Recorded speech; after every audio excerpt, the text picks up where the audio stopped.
song is fantastic. Love it, Steve. You knew it. Larry, check! What's up, MBK over there? Northbrook. Yeah! Yes, that's a very good point. I actually had something written out, left it on my computer back in Florida. But you know what, Steve? We've winged it this whole life, so I might as well wing it up here too. But I gotta tell you, as I look around here at all these lovely folks here tonight, there's been a lot of talk of both of you guys being only children. And Steve, for the first year I think I knew you, I have to say, at this point, being here on your wedding night, you officially do not have a sister.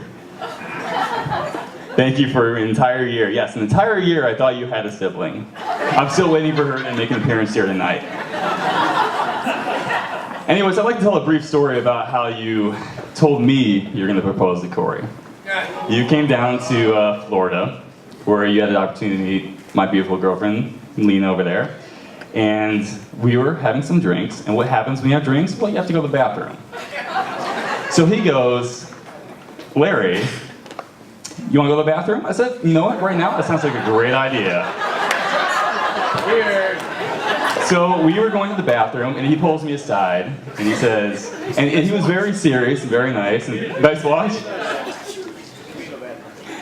Thank you. But he says, I'm ready to propose to Cory, and would you be my best man? And it was a very good moment, but it got me thinking. Ladies, I know you guys go to the bathroom together a lot. And if that's the kind of news you receive every single time you go to the bathroom, Steve, you set the bar really high. I'm impressed. So you're gonna have to start doing it a lot more, but just fair warning, every time you do that, now I'm expecting, you know, something even better, like, I don't know, a briefcase full of $1 million, a basket of awesome puppies, I don't know. I'd be okay with that too, just to let you know, next time you do it, you gotta up the game, because that was pretty good. So Cory and Steve. Cory, pretty much the moment you got, I think it was, I want to say big city, right? It's the first time I met you. I won't say that right now over the microphone, but yes. Cory, you fit in to the group like, you know, nobody else. You know, I have 3 brothers, and honestly, mom and dad, I've always kind of wanted a sister. Cory, it's unreal. You stepped right in there, and you've been like a sister for all these years.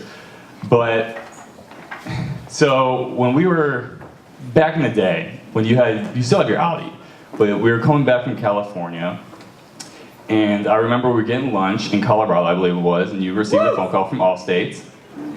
Yeah, we were visiting Boulderado, and you received a call from Allstate offering you a position. Turned out to be probably the best phone call you've ever received. Led the way to you meeting Cory.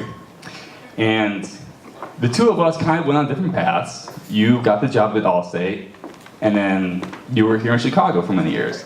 I went into baseball, so I was moving around from city to city. I started off in Portland, Maine, and you came out to visit me there.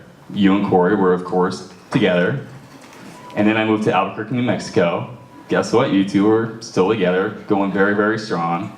Moved to Arkansas after that. Steve and Cory, still together.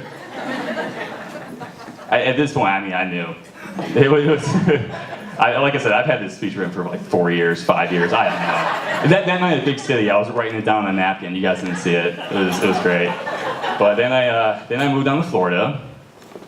You know, you guys were still together. And then you came down to visit me. I don't know why you didn't visit in Albuquerque or Arkansas. I may be a little bitter about that, but it's okay. You invited me for here this evening, and I have a beautiful drink in my hand, so I'm okay with it. It's okay. But the point is that you never know what life's gonna do. For me, it brought me to a bunch of different cities throughout the country. For you guys, it was meant to be here in Chicago and fall in love and all that good stuff. So it's pretty special for sure. So while I was gallivanting throughout the country, I knew that both of you guys were taking care of each other here in Chicago. So I'm trying to think of all my notes that I had. Like I said, I'm pretty much winging it up here at this point. Larry! Thank you, Deepo. I appreciate that. But, you know, it's been a pretty amazing ride for sure this whole time. Steve, I know. Sorry, Mom and Dad, but, you know, I have 3 brothers who I love very, very much. But I was the oldest. I didn't have anybody to, like, look up to going through life, and you very much became that person, you know. Baseball home run derbies, you know, home run champ over here. Champ! The champ? Champ! Raise your hand up, the champ. A little bit. He's got that swing going. But yeah, you were essentially like your brother to me, and almost in some situations, again, sorry, mom, dad, don't tell my brother this, and if anybody else in this room happens to run into my brother, or brothers, don't tell them this either, but sometimes you were even more so like a brother. You know, we were just going through this thing called life together, and it's worked out pretty well to this point, as you can see right here. But you guys are pretty much the epitome of everything that, you know, that's good in the world, and I've always had fun with you guys, and Cory, when you came into our little circle, thank you very much for letting me be the third wheel, although I'm sure many times it felt like you were the third wheel. But it was, you know, it's been great the whole time. So I'd like to finish up real quick. Everyone, I know you guys all have drinks in your hand. I'm gonna take a quote from Keith Urban, the beautiful Keith Urban real quick. It's just a whiskey glass if you ain't making a toast. So raise them up high, get them up high. To Steve and Cory, you're in it for the long haul, and we all know you are. We love you both, all of you. Yeah, let's hear it one more time for Kelly and Larry, everybody. Yeah, Larry! And with that, we're going to get these two up to go ahead and cut their cake.